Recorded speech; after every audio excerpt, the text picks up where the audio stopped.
दीपा शर्मा जी। राधे राधे श्री हरि। राधे राधे महाराज जी, आपके चरणों में कोटि कोटि प्रणाम। महाराज जी, मेरे घर में शुरू से ही पूजा पाठ का माहौल रहा है। महाराज जी, मैंने सत्संग आदि में सुना है कि माँ बाप का कर्तव्य होता है अपने बच्चों को अच्छी शिक्षा देना। मेरी बच्ची 23 साल की है।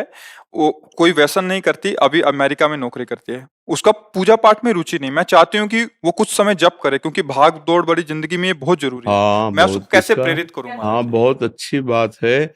ऐसा हो जाए तो जीवन सार्थक हो जाए। पर अब जब तक सामने से, चाहे वो बच्चा हो, चाहे बूढ़ा हो, चाहे जवान हो, ये कार्य स्वीकृति से होता है।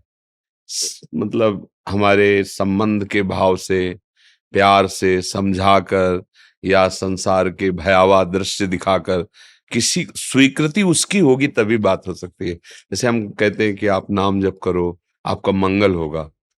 अब ये आप स्वीकृति नहीं करोगे तो हम चिल्लाते रहे, कुछ नहीं होने वाला।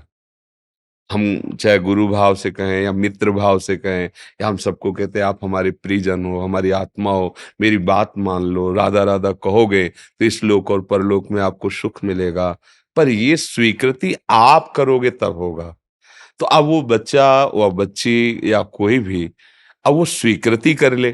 जैसे मानो हम उसको ये बात बताए कि देखो, अगर मुझे माँ मानती हो तो मेरे प्राण हो, मेरी आत्मा हो, मेरी बात मानकर तुम 10 मिनट नाम जप कर लिया करो। और वो ये बात स्वीकार कर ले कि 10 मिनट में, तो फिर बात बननी शुरू हो जाए। उसमें कोई जादू टोना नहीं किया जा सकता। ये स्वीकृति का है। देखो, ये सब बाहरी बातें हैं। ये परमार्थ नाटक नहीं है, ये सत्य वस्तु है।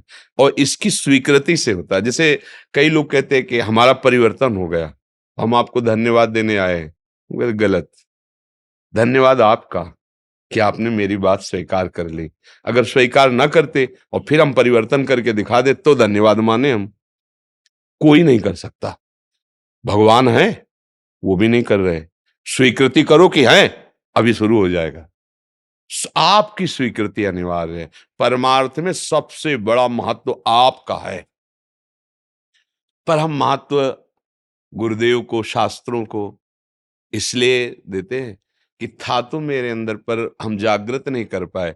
आपने जागृत कर दिया तो जो है उसका अनुभव हो गया। इसलिए आप हमारे लिए सबसे महत्वशाली हैं। गुरु ब्रह्मा, गुरु विष्णु, गुरुदेव महेश्वरा।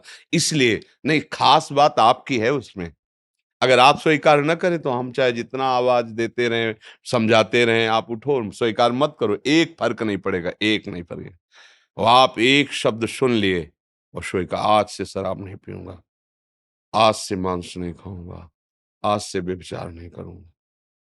बदलाव शुरू। अब आपको लगेगा कि ये उन संत से बदला हुआ है। नहीं, आपसे हुआ है। आपने स्वीकृति की तो आपका बदलाव हो गया। अगर आप स्वीकृति ना करते तो बोले स्वीकृति पहले भी तो हम कर सकते थे, क्यों नहीं किए? हाँ, ये महिमा है। साधु समागम की ये महिमा है कि उनके प्रभाव से हमारे अंदर स्वीकृति जागृत हो जाती है। जो असत स्वीकृतियां हैं वो मिटने लगती हैं। और इसीलिए साधु समागम की महिमा है। पर साधु समागम की महिमा तभी जागृत हुई जब आपकी स्वीकृति हो गई। तो इसलिए कोई भी संबंध के दबाव से, प्यार से, भय दिखा करके हमें कुछ क्षण, अगर जैसे अब छोटा बच्चा है तो वो तुम्हें जो टॉफी पसंद वो ला के देंगे, जो कहोगे। 10 मिनट तुम्हें राधा राधा कीर्तन करना है, हम तुम्हारे लिए बाल भोग बना रहे हैं, जो कहोगे। पोहा बना देंगे, हलवा पर ठाकुर जी के सामने बैठो, 10 मिनट बोलो राधा राधा राधा, हमें सुनाई देते रहना चाहिए। और आप रोज अभ्यास करो तो जब वो बड़ा होगा ना, तब वो कि मेरे माँ बाप ने पहले ही ये संस्कार डाल दिए थे, अब तो 1 घंटा करने लगे, पहले तो 10 मिनट करते थे। ऐसे बढ़ जाएगा। प्यार से, दुलार से अगर हम अपने बच्चों को अच्छे संस्कार दे पावे भागवती, तो हमारा माता पिता होना सार्थक हो जाएगा।